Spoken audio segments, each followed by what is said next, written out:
আর ভাতিজা আমির চৌধুরী যেটা, সে এখানে এসে একে একে আলফাজের যে লোকগুলা, মানে আমরা যে লোকগুলা ছিলাম, এক একজনকে এক এক রকম মামলা, এক এক রকম হুমকি দিয়ে সবকে এখান থেকে হাঁকিয়ে দিলে। আমারই এক চাচা আব্দুল রাজ্জাক, সে পাওনা টাকা চাইতে গিয়ে তাকে ফেন্সি ডিলার এবং মাদকের মামলা এবং আপনার জাল টাকার মামলা দিয়ে হয়রানি করলো। এখন বর্তমানে আমরা ন্যায্য টাকা দিয়ে 6টা-7টা মামলার আসামি আমি নিজেই। তারপরে এই যে মনাগাছা বাজার গেলে চৌধুরীর যেগুলা মানে ভাড়াটিয়া গন্ডা, তারা হাঁসা কাতালে ঘুরে, মানে ধরবো, কাটবো, মারবো। প্রতিটা পরিবার অত্যন্ত দুর্দশা এবং কষ্টের মধ্যে জীবনযাপন করছে।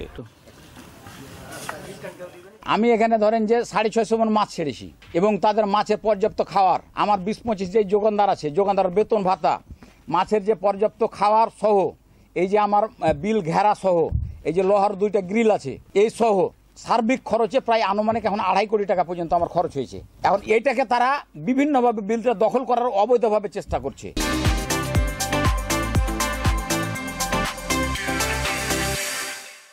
একটির সাথে সেদিনকে রাত্রি 9:50 আমাকে অ্যাটাক করে, আমাকে বিভিন্নভাবে আঘাত করে, আমাকে হত্যার চেষ্টা করে। আমি যখন মাথায় বাড়ি মারতে যাই, আমি হাত দিয়ে এড়িয়ে নিতে গেলে আমার এই কবজির এইটা ভেঙে যায়।